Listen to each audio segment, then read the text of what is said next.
O, ito pa isang sinungaling mga bossing. Ito pa. Ito pa ang isang sinungaling. Hindi daw siya abusado. Si Boying Rimulya, naniniwala ba kayo hindi abusado? I've never been known to abuse any of the power given to me in my whole life. This is my 7th position in government and not a single, tingnan mo kung gaano kasinungaling to mag-amon to ha, not a single case was filed against me. Gago. Nung not a single case was filed against you. Eh ako pa nga, yung nag-file, yung isa sa mga nag-cover nung pagfa-file sa ombudsman, sa'yo. Oo, nagpunta kami ng ombudsman nung panahon pa ni Bantag, nirereklamo ka dahil sa maling pag-handle mo. At maling pag-persecute mo sa kaso ni Bantag. Oo, na inaano ka nga nila, inaakusahan ka nga nila na nag-ano ka. Na nag-fabricate ka ng mga ebidensya, na pinipersecute mo na at sinasabi nga nila mukhang ikaw nga ang sibak kay Percy Lapid. Yun ang sinabi nung mga counsel na ni Bantag noon na nag-file ng kaso sa iyo diyan sa ombudsman. So yan, that's one case. O ano pa yung isang kaso? May kaso pa yung yung mga final sa iyo na kaso nilabas ni Duterte diyan din sa ombudsman. Oh, siguro mali yung ginamit mo dito. Not a single conviction siguro. Pero yung not a single case was filed against me. Ulul. Ganyang kasinungaling itong mga nasa administrasyon. Si Bongbong, siya daw ang pinakamagaling na presidente.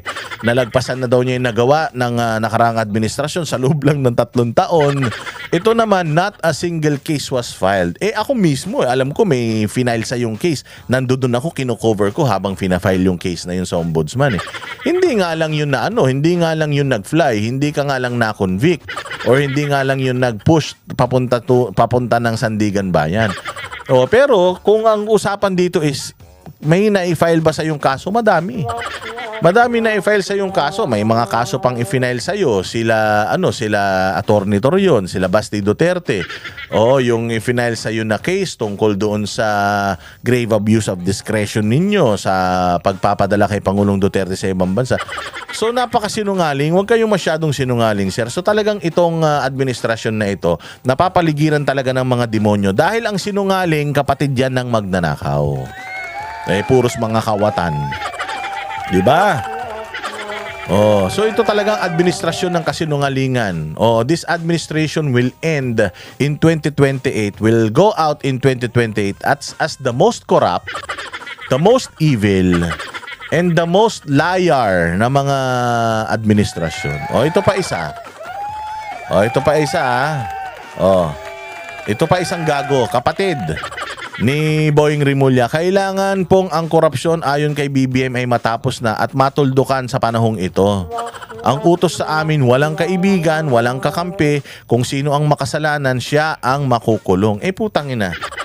Ang may kasalanan nga, ayan nga si Bongbong Marcos, siya ang pumirma ng GAA Siya ang pumirma ng GAA. Siya din ang pumirma ng GAA kung saan nasa loob ng GAA na yon na kapag na kukunin ang mga pera ng mga korporasyon sa gobyerno para ilagay sa National Treasury.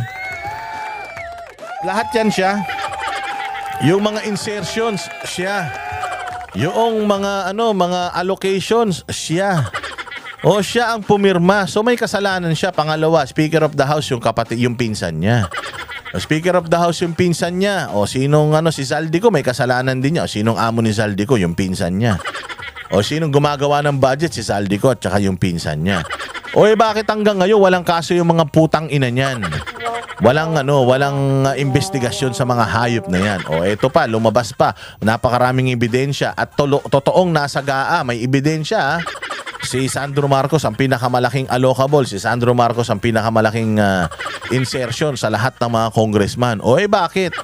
Tapos puros mga flood control, mga ghost project. Bakit hindi sila iniimbestiga hindi sila kinakasuhan?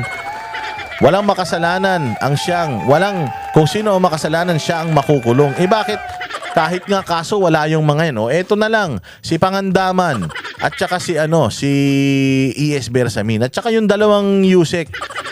Sinabi ni Zaldico na nagbibigay siya ng pera kay Bongbong Marcos. O anong sabi? Ay hindi, totoo na talagang may insertion ng presidente amounting to 100 billion. Sabi ni Ping Lacson, it was confirmed by Ping Lacson na yung sinasabi ni Zaldico totoo. Pero hindi na kinabang ang presidente. Bakit? Kasi nga yung ano daw, yung si E.S. Bersamin, si Pangandaman at saka yung dalawang Yusek, sila lang daw yung naglalagay ng mga bagay-bagay sa GAA o sa sa BICAM at kung ano-ano pa, tapos sila lang ang kumukubra. Sinabi pala ni Lacson na ang kumukubra si Bersamin at saka si Pangandaman. Bakit walang kaso si Pangandaman at Bersamin? Bakit hindi sila wala na sila sa posisyon, nag-resign sila sa posisyon, therefore at hindi man sila mga impeachable officials. So pwede silang pwede silang ireklamo sa ombudsman o pwede na silang sampahan ng kaso sa DOJ sa kung saan man. Ayon siya ng gobyerno na pwede silang sampahan ng kaso. Pero bakit wala silang kaso? Bakit hindi pa sila nakukulong? Bakit hindi pa sila iniimbestigahan? Di ba? Putang ina ninyo. Tarantado kayong magkapatid eh.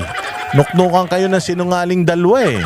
So ganyan ngayon ang sistema ng bayan natin Pilipinas. Umiikot ang kasinungalingan. Puro tarantado ang mga sekretary sa gobyerno. Kaya ngayon si Bongbong feeling niyang pogi-pogi niya.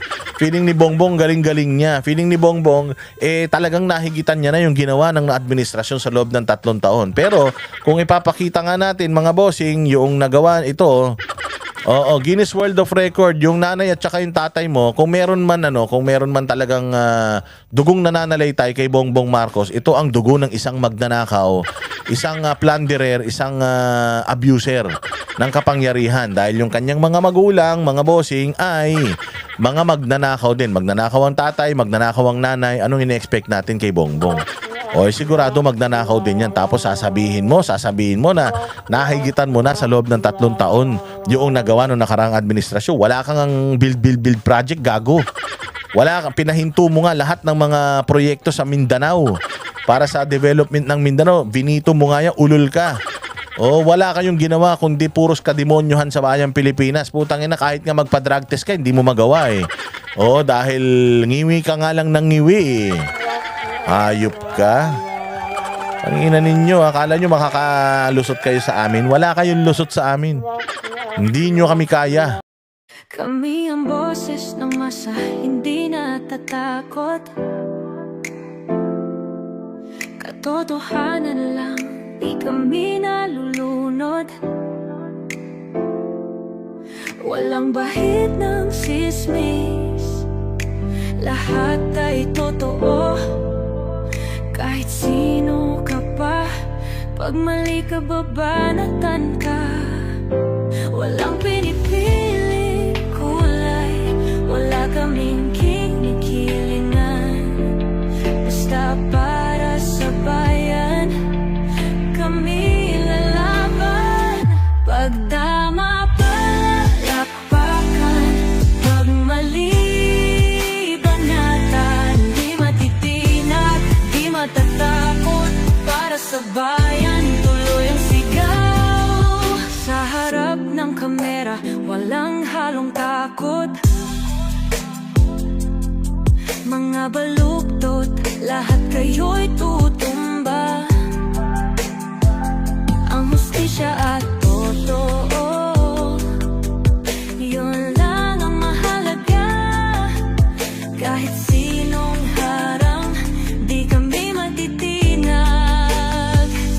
Walang pinipiling kulay, wala kaming kinikilingan. Basta para sa bayan, kami lalaban. Pagtama palapakan, pag mali banatan. Di matitinag, di matatakot, para sa bayan tuloy ang sigaw. Kung nasa tama ka, ikaw ay aming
walang